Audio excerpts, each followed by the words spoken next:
et j'espère que vous allez bien. Aujourd'hui on se retrouve pour une nouvelle vidéo unboxing de la Mad Box de février. Tout simplement pourquoi? Parce que je crois que j'ai fait une petite boulette. Je crois que j'ai effectivement oublié de me désabonner. Voilà, j'étais un peu surprise de l'avoir dans ma boîte aux lettres. Je me suis dit bah, pourquoi je reçois ça et j'avais annulé le truc. Et ben faut croire que non. Soit j'ai oublié de l'annuler, soit ils me l'ont envoyé en scred en me faisant payer. Bref, en tous les cas, je l'ai reçu. Allons, et bah ouvrons-la. Par contre, je sais pas si c'est un bon point ou quoi. En tout cas, elle a déjà l'air beaucoup plus lourde que l'autre. Donc, à voir. Est-ce que ce sera positif ou pas? On va voir. Je sais même pas ce qu'il y a dedans. Je crois que c'est pour Mardi Gras. Ça m'avait absolument pas tenté. C'est pour ça que j'avais annulé. Enfin, que je pensais avoir annulé. Bref, c'est parti. Découvrons tout de suite ce qu'il y a dedans, quoi. À noter que, comme toujours, la boîte est un petit peu défoncée. Ça fait déjà le deuxième ou le troisième colis que je reçois qui est défoncé. Mais bon, c'est pas grave. Allez, on ouvre ça. Yes. Ouh. Donc on a déjà le petit flyer, parce qu'on regardera ça juste après, parce que c'est une blind box, alors on va pas... Parce que j'ai pas envie de me spoiler, donc voilà, on va regarder ça ensemble après, si besoin. Je tombe déjà sur des petites guimauves. Aïe, je me suis fait mal. Ça se voit. Des petites guimauves authentiques. Je pense qu'il y a vanille et fraise. Bah oui, c'est dessiné juste ici. Voilà. Bah écoutez, ma foi, pourquoi pas. Elles ont l'air bonnes. Après, c'est à double tranchant. Les guimauves, soit c'est bon, soit c'est pas bon. On verra. Ah, j'essaie de m'asseoir correctement, mais j'y arrive pas. Ensuite, je tombe... franchement, je voulais pas la recevoir, mais je suis déjà bien contente des deux premiers trucs. Les guimauves, c'est sympa, ça se mange toujours. Et le deuxième, c'est ça. Alors oui, vous allez me dire c'est pas ouf, mais bah, j'en avais plus trop. Les miens commençaient un petit peu à faire la gueule. Et bah là, en plus, il y en a deux pour le prix d'un. Seul bémol, c'est qu'ils sont roses. Je kiffe pas trop le rose, mais bon, c'est pas grave. Il y a écrit quoi dessus? Il y a écrit chaude comme une baraque à frites, voilà. Un petit peu d'humour. Pourquoi pas? En tout cas, c'est super stylé. Sachant que la box, je l'ai payée quoi, je sais pas, je crois 25 ou 27 euros, je sais plus. En tout cas, bon, c'est sympa. Et je tombe ensuite sur un fouet. Alors, je pense que du coup, c'était pour faire la chandeleur, cette box. Je sais pas, parce que fouet, le truc pour la bouffe, bon bref.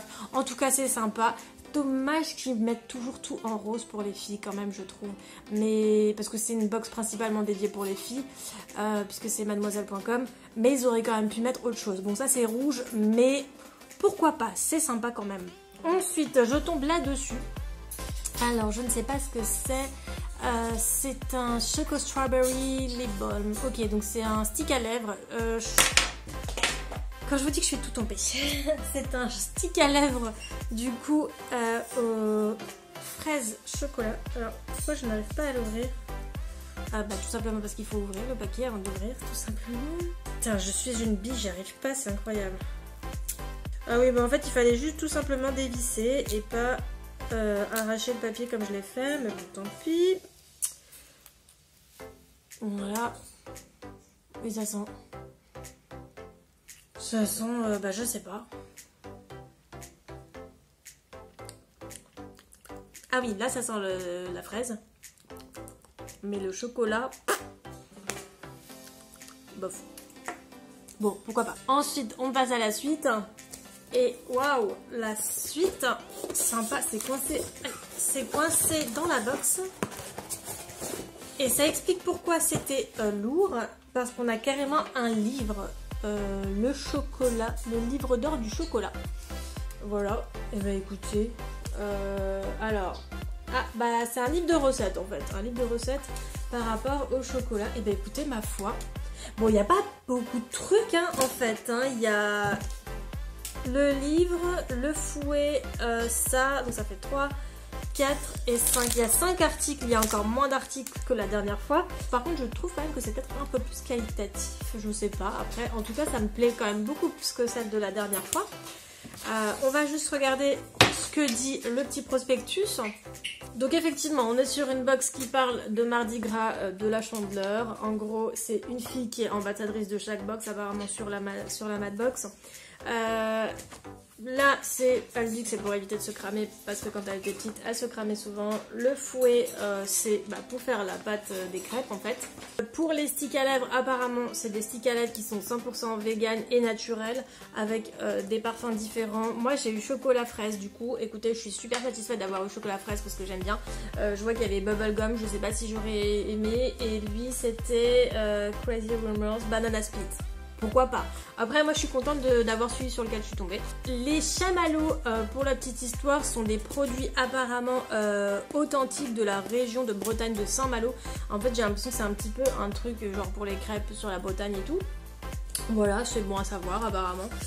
Et donc concernant le livre, voilà, c'est effectivement un livre de recettes où il y aurait apparemment plus de 100 recettes dedans et concernant uniquement le chocolat. Et c'est vrai que niveau design, franchement, il n'y a pas à dire, je le trouve carrément canon. Je connais quelqu'un à qui il ferait sûrement très plaisir, qui bientôt ce sera son anniversaire, si tu passes par là maman.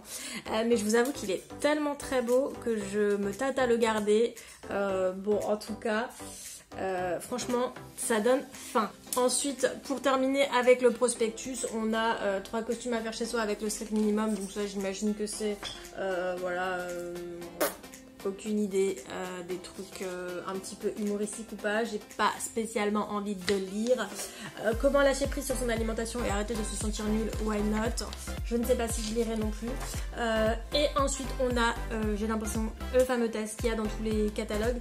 Et donc là c'est quelle nourriture iconique de la pop culture êtes-vous?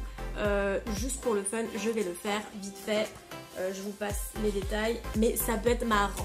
Je vous avoue qu'au niveau du test, c'était super compliqué. Je me retrouvais soit dans rien, soit dans trop de réponses. Du coup, j'étais soit télé, soit fleur. On va voir ce que ça donne. Alors, si je suis télé, je suis le donut de Homer Simpson. Ok. Si je suis la fleur, je suis les ramen de Miyazaki, je pense que ça me correspond un petit peu plus. Et pour les nuages, c'était les dragées surprises de Bertie Crochu. J'avoue qu'il y avait pas mal de réponses sur Harry Potter, j'aurais dû m'en douter. Mais en tout cas, j'ai oscillé entre les trois à chaque fois. Il n'y avait pas vraiment de résultat qui se démarquait. En tout cas, c'était sympa à faire. Voilà, et bah écoutez... On a terminé avec cette box, je suis encore grave choquée de trouver ça dedans, franchement bien étonnée. Je regrette pas d'avoir malencontreusement oublié de me désabonner. En tout cas, je me suis cash désabonnée quand même parce que je ne veux pas recevoir encore d'autres box. En tout cas, n'hésitez pas à me dire si le contenu de cette box vous a plu. Est-ce que vous auriez aimé oublier de vous désabonner et recevoir cette box ou au contraire pas du tout. N'hésitez pas à laisser un commentaire, à mettre un petit pouce bleu, à vous abonner, à activer la cloche, tout ça. Et je vous dis à bientôt pour une prochaine vidéo. Ciao!